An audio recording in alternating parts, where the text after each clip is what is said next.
시청자 여러분 안녕하십니까. 이슈토크 사이다의 이창호입니다. 요즘 사회적으로 성범죄가 잇따라 발생하고 있습니다. 유명 연예인들도 성범죄에 연루돼 곤욕을 치르기도 했는데요. 성범죄 없는 사회 만들 수 있을까요? 이번 시간에는 성범죄와 관련된 내용을 다뤄볼까 합니다. 이 자리에는 안성경찰서의 전준석 여성청소년 과장과 평택 성폭력 상담소의 김정숙 소장 나와 계십니다. 안녕하십니까? 안녕하세요. 안녕하십니까? 오늘 자리해 주셔서 감사합니다. 네. 참 여러 가지 민감한 얘기들일 것 같기도 하고 좀 시끄러운 얘기일 것도 같아요. 이제 두 분께 이제 먼저 좀 질문을 드리는데 지금 유명 연예인 사건 두 사건을 이게 몇 가지 사건이 있지 않습니까요? 이 사건에 대한 얘기를 먼저 정 과장님부터 말씀을 좀 해주시죠. 요즘에 그 경찰청 통계에 따르면은 성범죄 발생 건수는 전국적으로 이제 보면은 2013년대는 28,786건, 네네. 2014년대에는 29,517건, 2015년대에는 36,651건으로 매년 증가하고 있고. 계속 급증하고 있네요, 이게. 그렇죠, 예. 더구나 또 우리 그 경기도의 경우에도 네. 2013년에는 4,554건, 2014년대에는 4,683건, 2015년대에는 5,060건으로 성범죄는 네네. 매년 이렇게 증가하고 있는 추세입니다. 올해는 아직까지 통계가 안 나와서 그렇죠, 어느 아직은. 정도까지 될지 모르겠지만. 네, 그래서 지금 진행되고 있는 상황이고요. 네네. 뭐 이것도 뭐 작년에 비해서 좀 증가되고 있는 추세가 아닐까 그렇게 생각을 해보고 네네. 특히 지금 여름 휴가철인 7, 8월 사이에는 성범죄 발생이 훨씬 증가되는 그런 그 계절입니다. 그래서 더욱 주의가 요구되는 그런 시기라고 또 얘기할 수가 있겠습니다. 네, 휴가철 요거 관련돼서는 잠시 후 다시 한번 얘기해 보고요. 예, 예. 김 소장님, 네. 그 요즘 유명 연예인들 사건 보셨죠? 네. 어떻게 생각하세요, 이 사건에 대해서? 글쎄, 일반적으로 이제 성폭력 사건이라 그러면 예전 같으면 내가 저쪽에서 합의를 하지 않아도 내가 하고 싶은 대로 하면 또 이건 남녀 간의 사이의 문제이니까 네네. 하고 그냥 넘어가는 경우가 많았어요. 근데 이제 요즘 같으면은 그 상대방의 동의 없이 네네.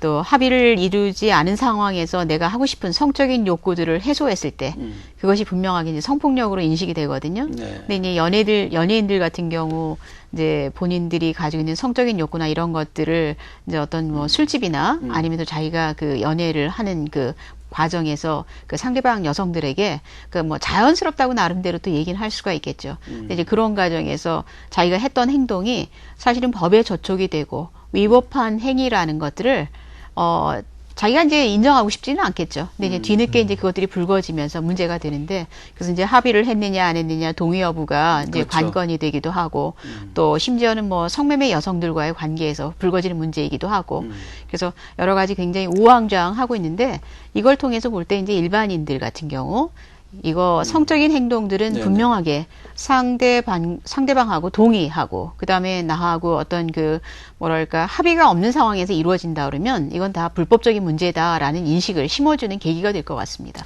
이제 조금 아까 이제 정 과장, 조금 아까 이제 말씀하시기를 그 여름철에 좀 많이 발생한다. 예, 예. 특히 요즘 휴가철이니까 7, 8월인데 이때 왜 성범죄가 많이 발생하는 건가요? 특히 이제 요즘 같은 경우에 이제 찜통 더위잖아요. 그러다 네네. 보니까 이제 늦은 밤까지 이렇게 계속 이어지는 뭐 술자리 이런 것들도 또 많이 발생이 되고 있고 또 휴가철에는 이제 성범죄가 이제 실내는 물론 야외에서도 이렇게 자주 발생되고 있거든요. 그래서 특히 이제 바닷가나 네네. 물놀이 장소에서 특히 요즘 얘기에는 그 몰카 카메라, 몰래 카메라 네. 그런 촬영이라든지 성추행 사건이 특히 7, 8월 때 많이 그 빈도 있게 많이 발생되고 있습니다. 네네. 그래서 지난해에도 왜 워터파크 그 몰카 사건처럼 그렇죠. 휴가철 피서지를 찾는 여성들의 그 성적인 표적이 되고 있잖아요. 네. 그래서 특히 그 신종 그 성범죄로 인해 가지고 어떤 여자들 특정 부위를 갖다 촬영하는 이런 범죄들이 특히 많이 발생되고 있습니다. 그 지금 좀 말씀하셨듯이 뭐 몰래카메라 촬영 네. 이것도 이제 성범죄 들어가죠? 그래서 요즘에 가장 최근에 가장 이제 급증하고 있는 네네. 범죄라고 볼 수가 있겠습니다. 자, 성폭행 그리고 또 성추행 네. 또 성희롱 네. 있지 않습니까? 그렇죠. 또 성폭행의 범주는 어느까지 포함되는 건가요?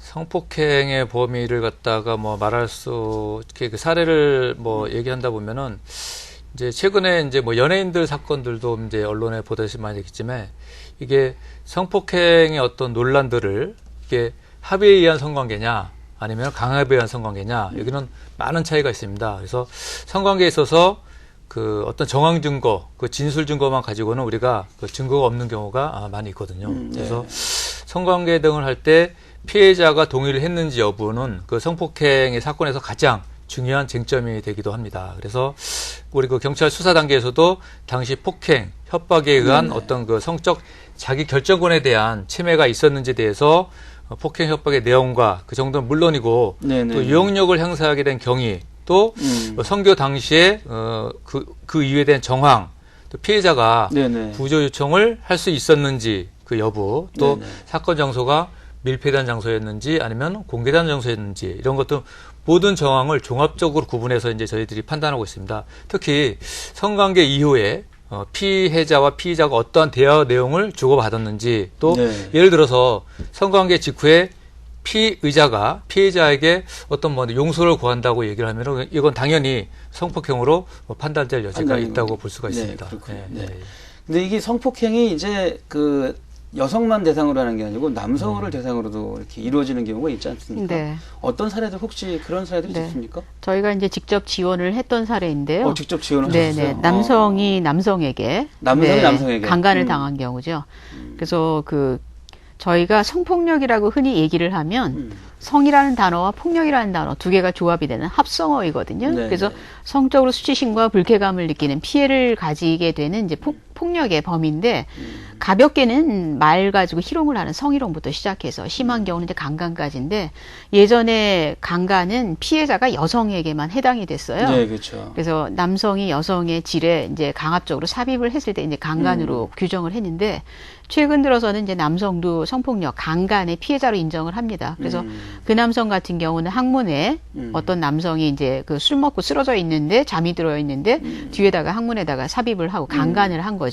도망간 사례였는데 그 사례에서 이제 피해자가 깨어나서 해바라기 센터로 이제 움직여서 경찰에 신고를 해가지고 DNA 검출을 했어요. 그래서 DNA 검출을 했는데 그때 당시까지는 가해자가 특정 인물로 DNA의 성분은 나왔지만 아마 그 범죄 전과가 없었던 건지 잡히지는 않았어요. 근데 1년 뒤에 그 가해자가 모 구치소에 그 강도죄로 수감이 되면서 그 DNA가 일치를 했어요. 그래서 잡아냈죠. 그래서 강간의 피해자가 남성도 가능하고 요즘에는 이제 그 성폭행의 범위를 이제 형사법에서는 특히 이제 형법에서 형사 처리를 할 때는 강간만을 성폭행이라고 특정을 하더라고요. 그 성폭력이라는 범위는 아주 넓은 성과 관련된 폭력적인 행동은 다 성폭력으로 넓게 얘기를 한다 그러면 우리가 일반적으로 강간이라고 얘기하는 것들을 강간이라고 얘기하는 거를 경찰이나 검찰이나 이 형법상에서는 성폭행 이렇게 얘기를 하더라고요. 그래서 남성도 성폭행의 즉 강간의 피해자인 사례를 저희가 직접 지원을 했던 사례가 있었습니다. 그 사례가 있군요. 여성이 혹시 여성한테 성폭행을 당했다 이런 상담은 없었나요? 있죠. 그런 사례 있습니까? 여성이 여성에게 이제 성폭행을 한다 그러면 강간이 되는 건데 여성이 여성에게 강간을 하는 거는 조금 어렵겠죠. 뭐 신체적인 구조상. 그럼 이제 여성이 여성의 질내, 손가락이나 이물질을 삽입하는 경우가 있어요. 그래서 이제 유사 강간의 형태로 그렇게 하는 경우가 있죠. 여성이 남성한테는? 여성이 남성한테 강간으로 지금 인정된 사례가 최근에 얼마 전에 뉴스에 나왔던 사례가 있었는데 그 남편에게 그 부부 사이가 안 좋았겠죠. 그 술을 먹여서 남성한테 강제로 발기를 시킨 다음에 여성이 이제 강제 삽입을 시도해서 강간죄로 인정이 돼서 지금 사건이 계류 중인 그 사례를 제가 뉴스에서 본 적이 있어요. 지금 그런 사례들이 많이 있나요? 어떻습니까, 지금? 그렇죠.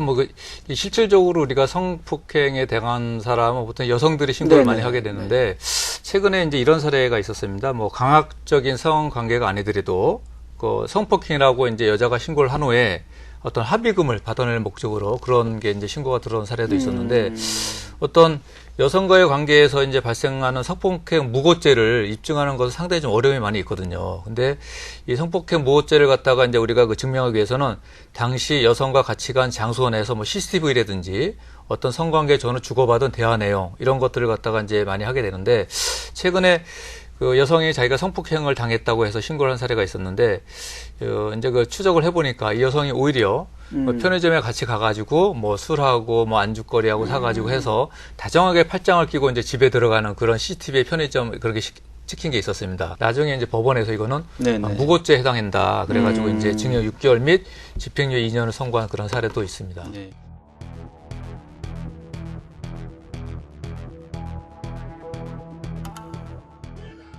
지금 무고죄에 대한 처벌 어느 정도까지 처벌 수위가 돼 있어요?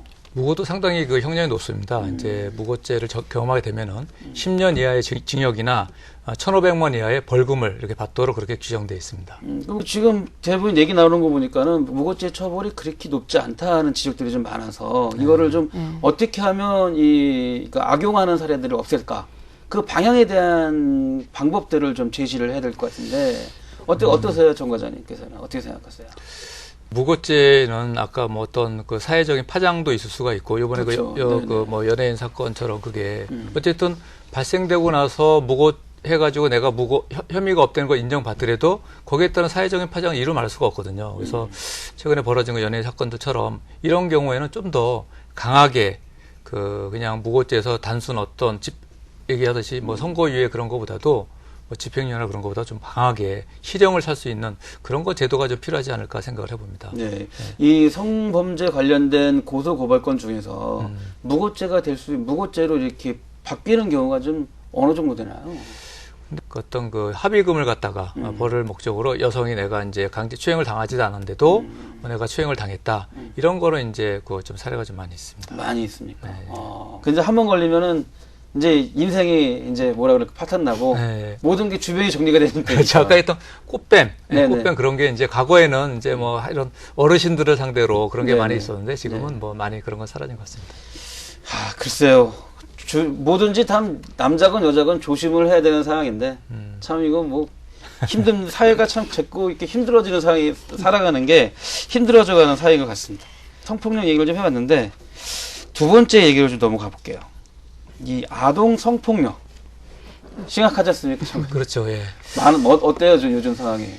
요즘에 이제 점점 성폭행, 성추행 이 추이가 점점 저연령화되는 이런 추세가 많이 되고 있습니다. 그래서 어떤 그 가해행위를 하더라도 피해자가 연령이 어디에 해당되느냐에 따라서 처벌 범위도 상당히 그 차이가 있거든요. 예를 들면은 만 13세 미만의 그 아동에 대한 강간 강제추행죄에는 이것도 연령대별로 정해져 있네요. 그렇죠. 예. 13세 미만, 13세 이상, 뭐 19세 미만, 네네. 성인으로 이렇게 세 가지로 이제 분류가 된다고 볼 수가 있는데 네. 이제 13세 미만의 그 아동에 대한 강간 강제추행죄 같은 경우에는 형법이 적용되지가 않습니다. 네네. 이건 좀 훨씬 엄격한 성폭력 범죄 처벌 등에 관한 특례법을 적용해서 최고 무기징역 또는 10년 이상의 징역을 갖다 이렇게 받을 수 있고요. 네네네. 또 만 13세 이상, 19세 미만 요 자에 대해서는 이런 사람들에 대한 성폭행에 대해서는 아동 청소년의 성보에 관한 법률을 적용해서 네네. 무기징역 또는 5년 이상의 유기징역을 받을 수가 있습니다. 그래서 일반 성인에 대한 어떤 성폭력 범죄보다도 처벌 수위가 훨씬 높다고 할 수가 있겠습니다. 자, 이렇게 이제 아동 성폭력을 유발시키는 가해자들, 발생시키는 가해자들, 네. 어떤 심리 상태에서 이렇게 범죄를 저지르는 건가요? 일단 제가 만났던 사건들을 비추어 봤을 때 아동 성폭력 가해자들은 특성이 몇 가지 있습니다. 특성이 있습니까? 네네. 아동기의 성폭력 피해나 또는 아동 학대의 경험들, 또 학교 다닐 때 예를 들면 왕따라든지 학교 폭력이라든지 사회에서 어떤 폭력의 피해 경험들이 좀 많이 있고요. 네. 또 한 가지는 이제 성인 여성을 상대로 해서 뭐 직접적인 연애라든지 구애라든지 어떤 결혼 생활이라든지 이런 거에 조금 이제 어려움이 있는 사람들, 네. 자기한테 손쉽게 내가 접근하기 쉬운 대상을 이제 물색을 하는데 그게 이제 아동이 되는 거죠. 아동이나 청소년은 좀 일종의 이제 유인하기가 좀 쉽거든요. 성인 네네. 여성들에 비하면. 그래서 강압적으로 내가 힘을 행사했을 때 만만한 상대인 거죠. 아동이나 청소년은. 그래서 한편으로는 정신적으로 소아기호증이라고 해서 정신적인 문제, 멘탈에 문제가 있는 사람들도 있고 소아기호증. 소아기호증이요? 네네, 소아기호증이라고 네. 얘기를 하는데 네. 그래서 이제 어린아이에게 성적인 판타지를 갖고 있는 사람들, 예를 들면 뭐 야동 같은 것들 중에 아동들이 나오는 야동들이 있거든요. 네네. 이런 것들이 이제 빠져버린다든지 이런 사람들도 있습니다. 정신적으로 지금 문제가 생기는 거죠. 예, 그래서 멀쩡하게 사회생활을 하는 것 같지만 심리적으로 봤을 때 불안이라든지 아니면 조금 전에 말씀드렸던 여러 가지 피해들, 네네. 이런 PTSD 같은 것들, 네네. 트라우마 같은 것들이 많이 있는 사람들이 자기 표현이나 이런 거에 뭐랄까 주저함이 있고 이럴 때 이제 자기가 손쉽게 접근할 수 있고 자기 마음대로 조정할 수 있다고 생각되는 아동이나 청소년한테 접근을 하는 경우가 많죠. 정 과장님, 예, 예. 그 이 아동 성범죄에 있어서 그 부모나 또 교사 예, 예. 뭐 이런 분들이 또 가해자가 되는 경우도 있다면서요. 많이 있습니다. 그런 게 사례가 어떤 사례가 좀 있었어요? 그 뭐 요즘에 보면은 그 이런 그 성추행 이제 그 가해자들이 보통 보면은 뭐 친척 오빠래나 아까 방금 했던 뭐 학교 선생님들 뭐 주변에 있는 뭐 아시는 분들이 이제 많이 있는데 네. 실제 사례로 이제 그 60대 남성이 밤 10시경에 이제 학교에서 이제 그 집으로 귀가하는 15세 학생 여학생을 갖다 보고 내가 차에다 태워줄게 태워라 그러니까 아는 이제 동네 아시는 분이었단 말이에요. 편안하게 타겠죠. 그렇죠. 해서 아는 아저씨라고 타고 갔는데 엉뚱한 곳으로 데리고 와서 성추행을 한 사례도 있고 예. 또 우리가 그 이런 학생들을 선도 보호해야 할 그런 의무가 있는 또 40대 그 남성이 네네. 18세 이제 고등학교 이제 2학년 아이를 갖다가 네. 내가 뭐 진로 상담을 해준다는 그런 핑계하에 이제 차에 태워가지고 오히려 이제 그 주차장, 지하 주차장으로 가가지고 수해 성추행한 사례도 있고 네네. 또 뭐 선생님이 아까 얘기했던 선생님이 네. 중학교 학생을 갖다가 이렇게 뭐 진로 상담한다는 의도하에 이제 몰래 밖에서 만나가지고 추행을 하는 그런 세대도 뭐 비일비재 많이 발생되고 있습니다. 참 별 몹쓸 사람들 많네요. 예, 예. 참 그런 사람들 어떻게 속아낼 수 없나요? 참나 답답합니다. 네. 네. 근데 이게 지금 요즘 범죄를 보면 초등학생이나 같은 동급생들끼리의 그 범행도 많은 것 같아요. 네. 그런 사례도 좀 많이 있죠, 과장님. 그렇죠. 예, 예. 초등학생 간의 이제 강제추행이나 네네. 아니면 최근에 그 음란 동영상을 찍어서 네네. 카톡이나 SNS로 보내는 그러니까요. 이런 그 통신매체 이용난 성범죄가 이따금씩 일어나고 있습니다. 네네네. 하지만 실제 연령 기준으로 보면은 만 14세 미만의 자들, 즉 초등학생에게는 책임 능력이 없어가지고 형사처벌을 할 수가 그렇죠. 없습니다. 예, 그래서 근데 이제 10세 이상, 14세 미만의 이제 촉법 소년이라고 이제 불러지는 아이들이 있는데 이거는 소년법상 보호 처분 조치를 받게 될 수도 있고 또 새 봉사 명령부터 소년까지 송치할 수 있는 그런 뭐 법을 갖다가 받을 수가 있습니다. 있군요. 예, 예. 이 아동이 친구가 친구를 갖다가 성매매 시키고 그런 경우도 가끔 보셨죠? 네, 또래 성폭력이라고 흔히 얘기를 네, 하는데 그렇죠. 네네. 요즘에 이제 그 성폭력의 가해 수준, 범죄 수준이 저연령화되고 있거든요. 그 왜 그런 거죠? 네, 아이들의 지금 핸드폰, 스마트폰 아니면 컴퓨터 이런 것들을 다 자유자재로 아주 어린 나이부터 접근을 하잖아요. 네네. 그래서 야한 것들, 아주 그 자극적인 것들을 게임도 그렇고 선정적인 것들을 아주 일찍이 애들이 보게 돼요. 그래서 애들 사이에서도 성인들이 가지고 있는 성적인 은어 또는 성적인 행동 이런 것들이 아이들 점점 이제 연령이 낮아지면서 애들도 이제 그걸 따라하는 거죠.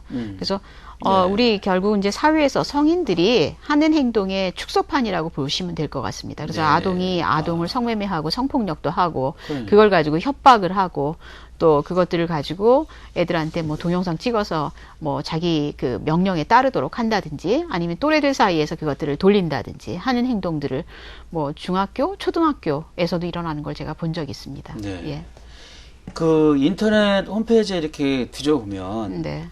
어느 사이트에서 내용을 갖다 검색하면 내용 옆에 희한한 광고 문구들이 쫙 네, 나오고 배너들이 네. 많이 나오지 않습니까? 네. 그 이상한 그림들 막 나오고 네. 그러는데 그런 거에 대해서도 좀 약간 아이들이 범죄 심리가 보죠. 이끌리지 않을까 네. 의심도 싶은데 어떻게 생각하세요?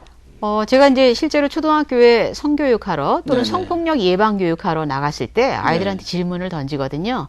그런 이제 야한 것들 인터넷에서 여러분들이 봤을 때 그걸 클릭을 해본 적이 있느냐 없느냐 이제 질문을 하게 되면 벌써 초등학교 1학년짜리들도 야동을 본 아이들이 몇몇 나옵니다. 세상에. 그리고 이제 그 중에서는 그것들에 이제 매료돼 가지고 일종의 이제 중독 상태가 돼서 계속 보는 아이들도 생겨요. 그래서 반에서도 누가 야동을 주로 보느냐 그러면 이제 지목되는 애들이 한두 명씩 있거든요. 그래서 네네네. 상당히 오염이 되는 거죠. 네. 예, 그런 아이들이 이제 그런 것들을 행동을 실제로 모방하고 싶고 네네. 행동으로 옮겨보고 싶죠. 그래서 이제 실제로 행동으로 옮기게 되면 또래 성폭력이 되는 거고 자기보다 더 어린 아이한테 하게 되면 이제 아동이지만 성폭력 가해자가 되는 거죠. 자 이제 한 말씀씩 이제 하시는 걸로 정리 좀 해야 되겠습니다. 이제 성폭력 근절 대책에 대한 경찰 쪽의 입장과 그것도 이제 성폭력 상담소의 얘기를 한번 들어볼 텐데요. 먼저 그 정 과장님께서 성폭력 근절 대책 어떤 쪽으로 하는 게 좀 바람직하다 이렇게 좀 말씀해 주실까요? 근데 뭐 아까도 이제 말씀하다시피 그 성범죄는 뭐 안전지대가 없다고 봅니다. 나부터 언제든지 성범죄가 표적이 될 수 있다는 인식을 먼저 가져야 되겠고요. 특히 여성분들이 밤늦은 시간에라든지 혼자서 어떤 외딴 길을 갈 때는 미리 사전에 어떤 나에 대한 성범죄로부터 좀 표적이 될 수 있다는 생각을 갖고 미리 예방을 해야 되지 않을까 생각을 해보거든요. 네. 그래서 또 우리 스마트폰 시대에서 112 그 긴급 신고 앱을 활용해도 좋고 네. 또한 성범죄자 알림 2라는 그 어플이 있습니다. 네네네. 그래서 이런 내 주변에 그 성범죄자들이 어떤 신상을 갖다 미리 파악해가지고 대비하는 이런 것도 좀 중요하다고 보고요. 네네. 또 우리 여성분들께서는 호루라기라든지 또 호신용 스프레이가 요즘에 좋은 게 있거든요. 그런 걸 갖다가 핸드박에 이렇게 좀 소지하고 다니면서 예방을 하는 것도 좋지 않을까 생각이 들고, 또 불가피하게 어떤 성추행을 갖다 당했을 경우에는 이제 바로 그 자리에서 112 신고를 해주기를 저희들은 바라고 있습니다. 네. 그래서 어떤 신체 부모에 대해서 어떤 모욕감이나 그래가지고 시선하지 말고 있는 그 상태에서 바로 신고를 해줘야지 제2의 또 어떤 피해를 당하지가 않을 수 있기 때문에 네. 경찰에서는 우리 어떤 사전에 예방이 중요하겠지만 불가피하게 그런 피해를 당했을 경우는요, 바로 112 신고를 해주셔가지고 그럼 저희들이 거의 사유 조치는 충분히 될 수 있게끔 그렇게 할 수 있을 것 같습니다. 네. 어떠십니까? 어떻게 생각하십니까? 그 성범죄 근절 대책 어떤 방안들이 필요하다고 생각하세요? 일단 뭐 국가나 그 정책적으로 봤을 때는 성폭력 사건들이 발생하지 않도록 여러 가지 이제 그 예방 조치들, 뭐 CCTV라든지 아니면 예방 교육이라든지 이런 것들을 곳곳에서 계속 하셔야 될 거고요. 가정이나 학교나 우리 사회에서 기본적으로 인식을 좀 공유해야 될 부분들이 있습니다. 타인에 대한 존중이요. 타인을 함부로 성적인 대상으로 보고 내 성적인 욕구를 함부로 표출해도 된다. 타인을 함부로 대상으로, 성적 대상으로 내 욕구의 욕망의 대상으로 이용해도 된다라는 의식은 엄청난, 그 후폭풍이 옵니다. 네. 피해자한테도 후폭풍이 오고 자기 본인에게도 인생에도 엄청난 금이 가거든요. 네. 그러니까 책임이 따르는 행동이라는 걸 분명하게 인식을 하고, 그다음에 이제 기본적으로는 이제 자기 인생의 책임감이요. 그다음에 이제 우리가 살아가는 이 사회는 굉장히 복잡한 사회예요. 단순한 사회가 아니기 때문에 내가 하고 싶은 대로 다 할 수가 없어요. 그래서 내 행동에 대한 책임감 분명하게 하고, 그다음에 내 행동에 대해서 내가 철저히 자기가 조절할 수 있는 자기 책임 의식을 가지는 거 하고요. 그 다음에 또 한 가지는 이제 만약에 피해가 발생했을 때에는 조금 아까 이제 우리 과장님이 말씀하신 대로 그것들을 분명하게 신고를 해서 가해자를 분명하게 찾아내서 더 이상 그 행동을 하지 못하고, 그 다음에 제3의 피해자가 자기 이후에 또 나타나지 않도록 처벌을 하도록 하는 게 중요하죠. 그래서 매두, 조그만 사건이었을 때, 발견했을 때 바로 법적 제재를 받게 되면 그 다음 조치는 하지 않게 되거든요. 그래서 피해 사건에 대해서는 분명하게 신고를 하고, 피해가 일어났을 때는 반드시 그것들을 국가에서 보호 조치를 받고 저희 같이 이제 상담을 지원을 받고요. 가해자에 대해서는 그 가해자가 우리 가족 내에 있다 그러면 그것들을 무마하려고 그러거나 아니면 상대방한테 화살을 돌리고 또 상대방이 유인했다라는 식으로 자꾸 그 책임 회피를 하려는 것이 아니라 잘못된 행동에 대해서는 처벌을 받겠다. 그리고 그것들을 고치겠다라는 의식, 책임 의식이죠. 자기 책임을 분명하게 다하겠다라는 것들이 전 필요하다고 생각을 합니다. 네. 자, 오늘 좋은 말씀 많이 감사했는데 시간이 좀 많이 좀 짧아서 죄송합니다. 추후에 시간이 한 번 더 모시도록 하고요. 오늘 말씀 감사합니다. 감사합니다. 고맙습니다. 오늘은 성범죄와 관련된 얘기를 나눠봤습니다. 여러 가지 방안들 나왔는데요. 자기 스스로 몸을 보호하는 게 가장 중요하지 않을까 생각이 듭니다. 이슈토크 사이다 여기서 마치겠습니다. 시청해주신 여러분 고맙습니다.